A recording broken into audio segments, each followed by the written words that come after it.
Hi ಎಲ್ಲರೂ ಹೇಗಿದ್ದೀರಾ? ನಾನು ನಿಮ್ಮ ರಾವಣ. ಇವತ್ತು ನಾನು ನಿಮಗೆ ನಮ್ಮ ಕ್ರಿಸ್ಟೋಫರ್ ನೋಲನ್ ಅವರ ಮುಂದಿನ ಮೂವಿಯಾದಂಥ ದಿ ಒಡೆಸಿ ಅನ್ನುವಂಥ ಮೂವಿ ಬಗ್ಗೆ ತಿಳಿಸ್ಕೊಡ್ತೀನಿ.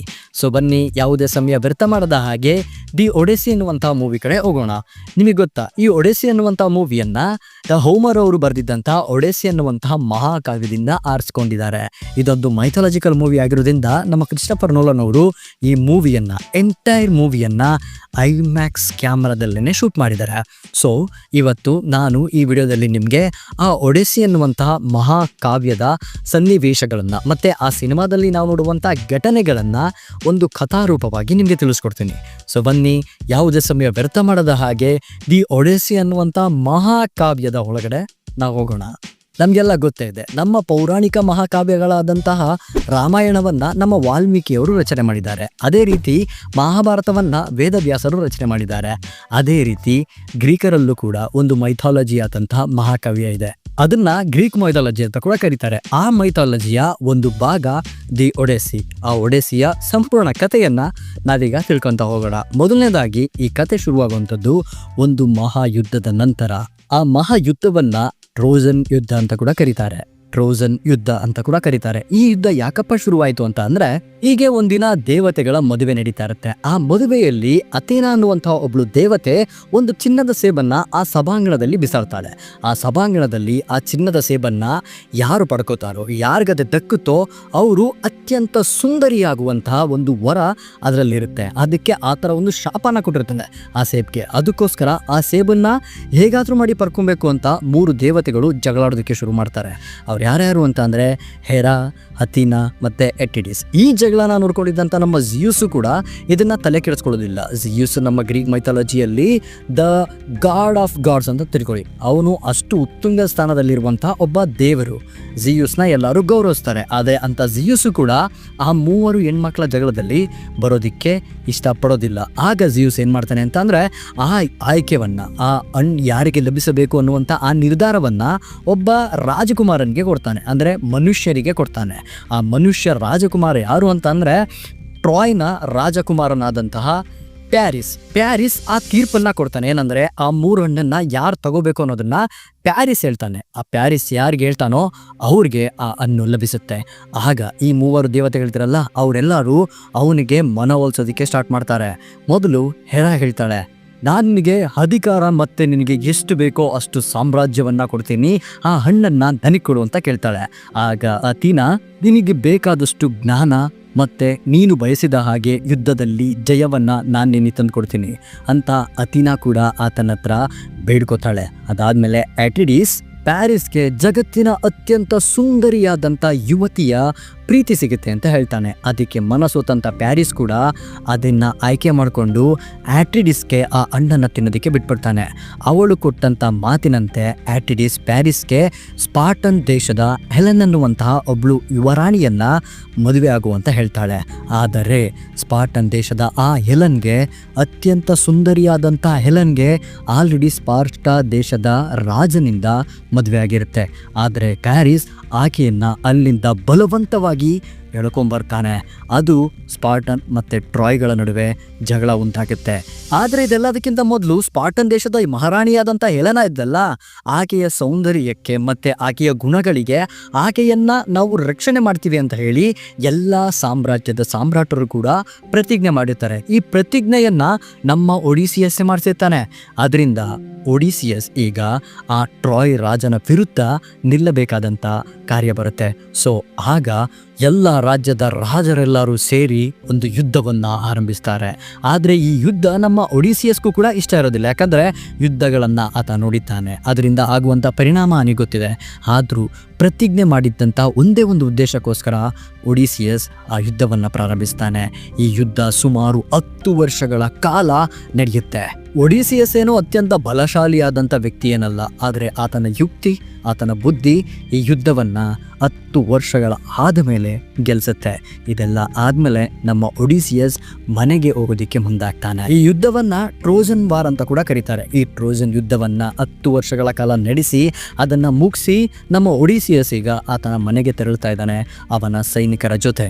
ಅಷ್ಟೇ ಅಲ್ಲದೆ ಇದೊಂದು ಸಮುದ್ರಯಾನವಾಗಿರುತ್ತೆ. ಯಾಕಂತ ಅಂದರೆ ನಮ್ಮ ಒಡಿಸಿಯಸ್ ಕೂಡ ಇತಾಕ ಅನ್ನುವಂತ ಸಾಮ್ರಾಜ್ಯಕ್ಕೆ ಸೇರಿರುವುದನಾಗಿರ್ತಾನೆ. ಆತನಿಗೂ ಕೂಡ ಒಬ್ಳು ಮಹಾರಾಣಿ ಇರ್ತಾಳೆ, ಅವಳೇ ಫೆನಲೋಪಿ. ಹಾಗೆ ಅವನಿಗೆ ಒಬ್ಬ ಮಗ ಕೂಡ ಇರ್ತಾನೆ, ಟೆಲಿಮ್ಯಾಕಸ್. ಸೊ ಇದೊಂದು ಸಮುದ್ರಯಾನವಾಗಿರುತ್ತೆ, ಯಾಕಂದ್ರೆ ಇತಾಕ ಅನ್ನುವಂತ ಸಾಮ್ರಾಜ್ಯದಲ್ಲಿ ನಮ್ಮ ಒಡಿಸಿಯಸ್ ಇರ್ತಾನೆ. ಸೊ ಇಲ್ಲಿಂದ ಹೋಮರ್ ಅವರು ಬರೆದಿರುವಂತ ದ ಒಡೆಸಿ ಅನ್ನುವಂತ ಕತೆ ಅಥವಾ ಆ ಕಾವ್ಯ ಭಾಗ ಶುರುವಾಗುತ್ತೆ. ಸೊ ದ ಒಡೆಸಿ ಎನ್ನುವಂತ ಮೂವಿಯಲ್ಲಿ ನಾವು ಇಲ್ಲಿಂದ ಏನ್ ನೋಡ್ಕೊಂತ ಹೋಗ್ತೀವೋ ಆ ಕಥೆಯೇ ದ ಒಡೆಸಿ ಎನ್ನುವಂತ ಮೂವಿಯಲ್ಲಿ ನಮ್ಗೆ ಕಾಣ ಸಿಗುತ್ತೆ. ಸೊ ಇಲ್ಲಿಂದ ನಾವು ನಮ್ಮ ಕತೆ ಒಳಗಡೆ ಬರ್ತೀವಿ. ನಮ್ಮ ಹೋಮರ್ ಅವರು ಬರೆದಿದ್ದಂತ ದಿ ಒಡೆಸಿ ಅನ್ನುವಂತ ಕತೆ ಕಡೆ ಬರ್ತೀವಿ. ಈ ಕತೆ ಒಂದು ಪ್ರಯಾಣವನ್ನ ಬಿಂಬಿಸ್ತಾ ಹೋಗುತ್ತೆ. ಆ ಪ್ರಯಾಣದಲ್ಲಿ ನಮ್ಮ ಒಡಿಸಿಯಸ್ ಏನೇನೆಲ್ಲ ಕಷ್ಟಗಳನ್ನ ಎದುರಿಸ್ತಾನೆ, ಆ ಪ್ರಯಾಣದಲ್ಲಿ ಅವನಿಗೆ ಎದುರಾಗುವಂತ ಆ ಸವಾಲುಗಳೇನು, ಇವನ್ನೆಲ್ಲ ಅವನು ಹೇಗೆ ಜಯಿಸ್ತಾನೆ ಅನ್ನುವಂಥದ್ದೇ ಈ ಕತೆ ಆಗಿರುತ್ತೆ. ಸೊ ಈ ಕಥೆಯ ಒಂದು ಸಣ್ಣ ಕಿರು ಪರಿಚಯನ ನಾನು ನಿಮಗೆ ಮಾಡ್ಕೊಡ್ತೀನಿ. ಸೊ ಬನ್ನಿ ನಾವು ಕತೆ ಒಳಗಡೆ ಹೋಗೋಣ.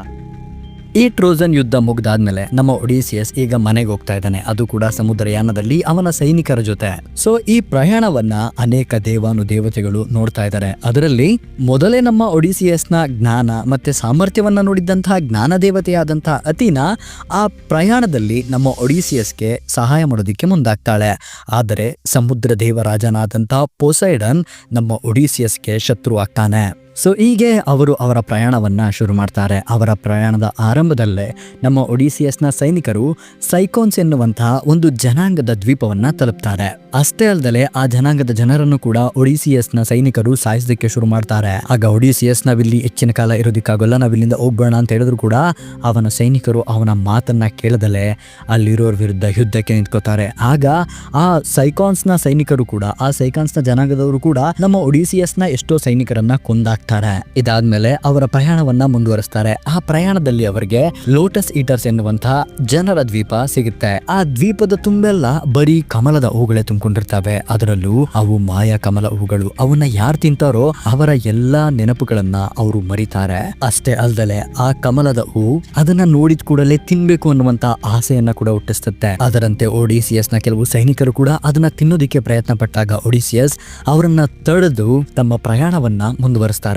ಹಾಗೆ ಅವರು ಪ್ರಯಾಣ ಮಾಡ್ತಾ ಮಾಡ್ತಾ ಒಂದಿನ ಫೋಲಿಫಿಮಸ್ ಎನ್ನುವಂತ ಒಂದು ಕಣ್ಣಿರುವಂತಹ ಒಬ್ಬ ದೈತ್ಯ ಸೈಕ್ಲಾಪ್ಸ್ ನ ಗುಹೆಗೆ ಹೋಗ್ತಾರೆ. ಯಾಕಂದ್ರೆ ಯುದ್ಧಕ್ಕೂ ಪ್ರಯಾಣ ಮಾಡಿ ಬಂದು ಅವ್ರಿಗೂ ಕೂಡ ರೆಸ್ಟ್ ಬೇಕಲ್ಲ, ಆ ರೆಸ್ಟ್ಗೋಸ್ಕರ ಆ ಗುಹೆಗೆ ಅವರು ತಲುಪ್ತಾರೆ. ಅದರಲ್ಲೂ ಆ ಪೊಲಿಫಿಮಸ್ ನಮ್ಮ ಪೊಸೈಡನ್, ಅದೇ ಆ ಸಮುದ್ರದ ರಾಜ ಇದ್ನಲ್ಲ, ಆ ಸಮುದ್ರದ ದೇವ ಇದ್ನಲ್ಲ, ಅವನ ಮಗ ಆಗಿರ್ತಾನೆ ಫೋಲಿಫಿಮಸ್. ಸೊ ಫೋಲಿಫಿಮಸ್ ಅವ್ರನ್ನೆಲ್ಲಾರನ್ನು ಬಂಧಿಸಿ ಒಬ್ಬೊಬ್ಬರನ್ನೇ ಹಿಡ್ಕೊಂಡು ತಿನ್ನೋದಿಕ್ಕೆ ಶುರು ಮಾಡ್ತಾನೆ. ಆಗ ಒಡಿಸಿಯಸ್ ಫೋಲಿಫಿಮಸ್ಗೆ ನಶೆ ಬರೋ ತರ ಮಾಡಿ ಅವನ ಕಣ್ಣಿಗೆ ಬಿಸಿ ಮರದ ಕಾದಿರುವಂತಹ, ಅಂದ್ರೆ ಸುಡ್ತಾ ಇರುವಂತಹ ಕೆಂಡ ಇರ್ತಲ್ಲ, ಅದನ್ನ ಅವನ ಆ ಒಂದು ಕಣ್ಣಿಗೆ ಚುಚ್ಚಿಬಿಡ್ತಾರೆ. ಆಗ ಫೋಲಿಫಿಮಸ್ ಯಾರಾದ್ರೂ ನನ್ನನ್ನ ಕಾಪಾಡಿ ಅಂತ ಕೇಳಬೇಕಾದ್ರೆ ಒಡಿಸಿಯಸ್ ಒಳ್ಳೆ ತಲೆ ಉಪಯೋಗಿಸಿ ಯಾರು ಇಲ್ಲ ಅಂತ ಹೇಳ್ತಾನೆ. ಆಗ ಫೋಲಿಫಿಮಸ್ ಯಾರು ಇಲ್ಲ ಅನ್ನೋರು ನನ್ಗೆ ಗಾಯ ಮಾಡಿದ್ದಾರೆ ಅಂತ ಕಿರ್ಚೋದಿಕ್ಕೆ ಶುರು ಮಾಡ್ತಾನೆ. ಆದ್ರೆ ಇವನ ಮಾತು ಯಾರಿಗೂ ಕೂಡ ಅರ್ಥ ಆಗೋದಿಲ್ಲ, ಯಾವ ದೇವತೆಗಳಿಗೂ ಕೂಡ ಅರ್ಥವಾಗೋದಿಲ್ಲ. ಅದರಿಂದ ಯಾರು ಕೂಡ ಅವನ ಸಹಾಯಕ್ಕೆ ಬರೋದಿಲ್ಲ.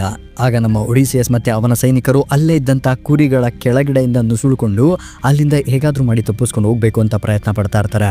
ಆಗ ಒಡಿಸಿಯಸ್ ನಾನು ಇಂಥ ದೊಡ್ಡ ರಾಕ್ಷಸನನ್ನ ಸೋಲಿಸಿದ್ದೀನಿ ಅಂತ ಹೇಳಿ ಅವನ ಗರ್ವದಿಂದ ಅವನ ಹೆಸರನ್ನ ಬೈಬಿಡ್ತಾನೆ. ನಾನು ಒಡಿಸಿಯಸ್ ಅಂತ ಗರ್ವದಿಂದ ಆ ಒಂದು ಕಣ್ಣಿರುವಂತ ರಾಕ್ಷಸನ ಹತ್ರ ಹೇಳ್ಬಿಡ್ತಾರೆ. ಮೊದಲೇ ಸಮುದ್ರದ ದೇವನಾದಂತ ಪೊಸೈಡನ್ನ ಮಗ ಆಗಿದ್ದಂತ ಈ ಒಂದು ಕಣ್ಣಿರುವಂತ ದೈತ್ಯ ರಾಕ್ಷಸ ತನ್ನ ತಂದೆಗೆ ಈ ಒಡಿಸಿಯಸ್ ಬಗ್ಗೆ ಹೇಳ್ತಾನೆ.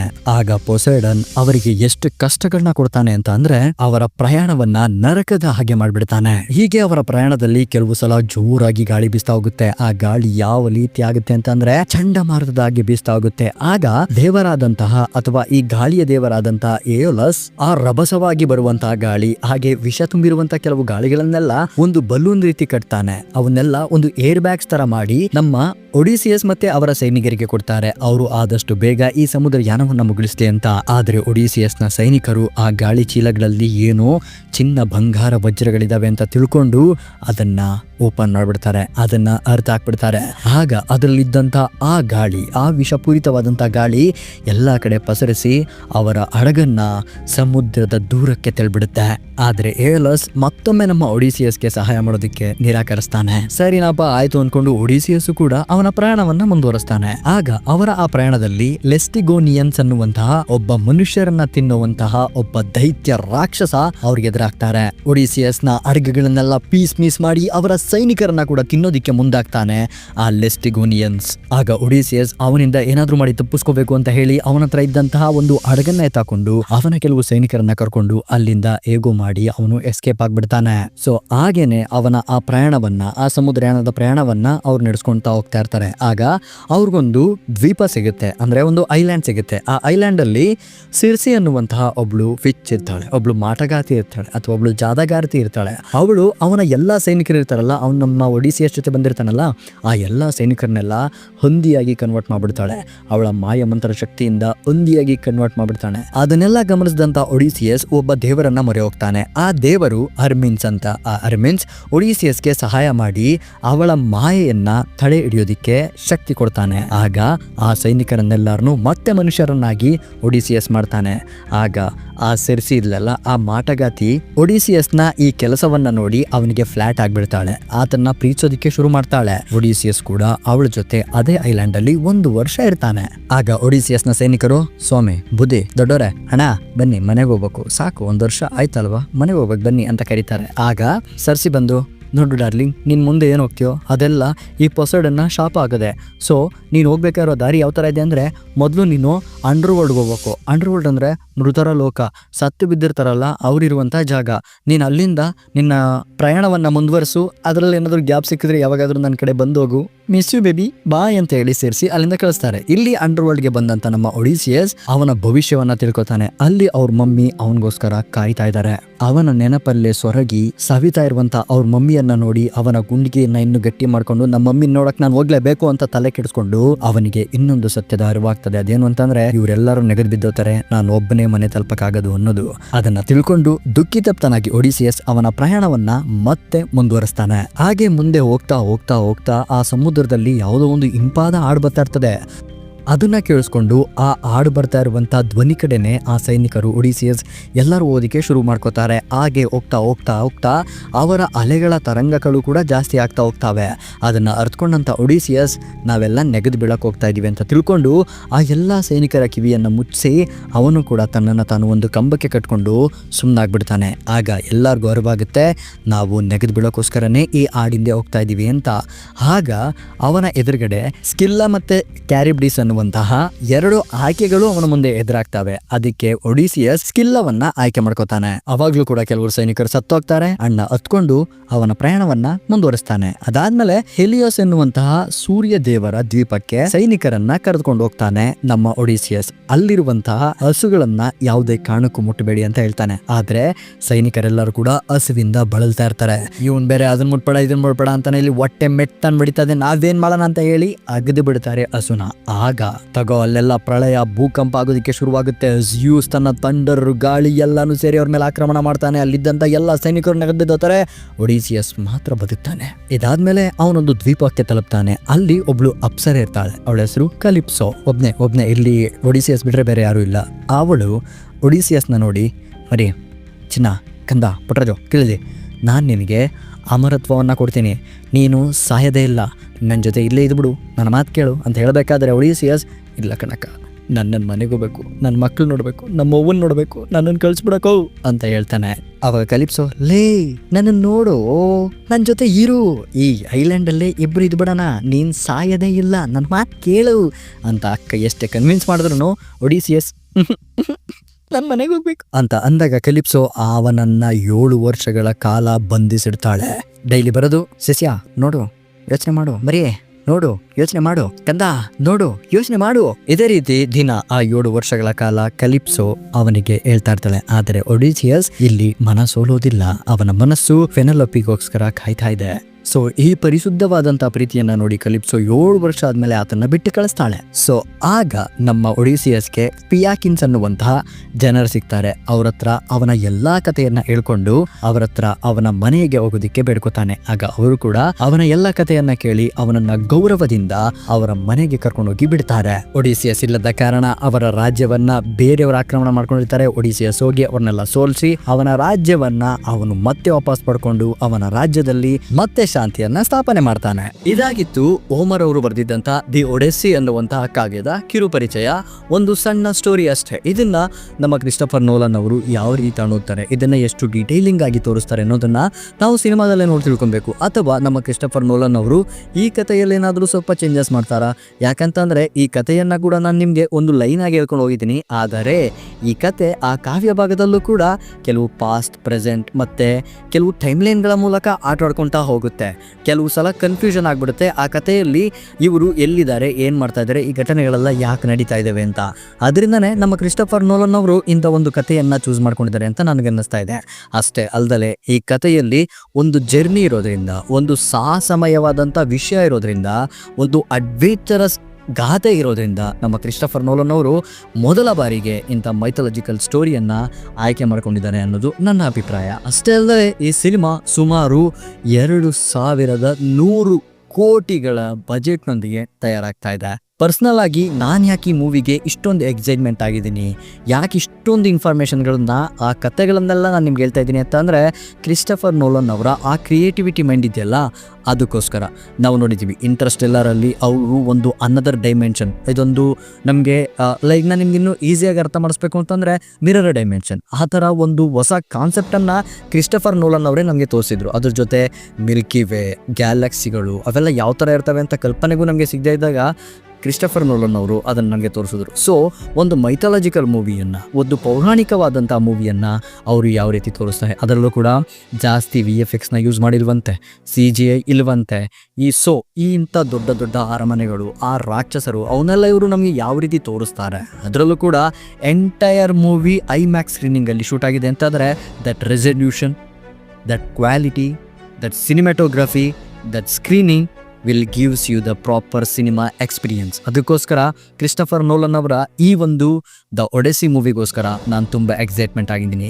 ಈ ವರ್ಷದಲ್ಲಿ ಅಂದರೆ ಮುಂದಿನ ವರ್ಷದಲ್ಲಿ 2026ಕ್ಕೆ ನಾನು ಎಕ್ಸೈಟ್ ಆಗಿರುವಂಥವು, ನೋಡಲೇಬೇಕಂತ ಇರುವಂಥ ಮೂವಿಗಳು ಮಾರ್ವೆಲ್ ಆ್ಯಸ್ ಇಟ್ ಈಸ್. ನಮ್ಮದು ಸ್ಪೈಡರ್ಮ್ಯಾನ್ ಬ್ರ್ಯಾಂಡ್ ನ್ಯೂ ಡೇ ಬರ್ತಾ ಇದೆ, ಅದಾದಮೇಲೆ ಡೂಮ್ಸ್ ಡೇ ಬರ್ತಾ ಇದೆ. ಅದಕ್ಕೋಸ್ಕರ ನಾನು ಯಾವ ಥರ ಎಕ್ಸೈಟ್ಮೆಂಟ್ ಆಗಿದ್ದೀನಿ ಅಂತ ನಿಮಗೆ ಗೊತ್ತಿದೆ. ಬಟ್ ಒಡೆಸ್ಸಿ ಮೂವಿಗೋಸ್ಕರ ನಾನು ಸಪ್ರೇಟಾಗಿ ಎಕ್ಸೈಟ್ ಆಗಿದ್ದೀನಿ. ಯಾಕಂತಂದರೆ that mythological story and that beauty of the cinema ಡೂಮ್ಸ್ಡೇಗಿಂತ ಒಡೆಸ್ಸಿ ನನಗೆ ಕೊಡುತ್ತೆ ಅನ್ನುವಂಥ ನಂಬಿಕೆಯಲ್ಲಿ ನಾನು ಬದುಕ್ತಾ ಇದ್ದೀನಿ. ಸೊ ನೋಡೋಣ ಸಿನಿಮಾ ಲವರ್ ಆಗಿರುವಂಥ ನಮಗೆ ಆ ಒಂದು ಸಿನಿಮಾ ಯಾವ ರೀತಿ ಕಾಣ ಸಿಗುತ್ತೆ ಅಂತ.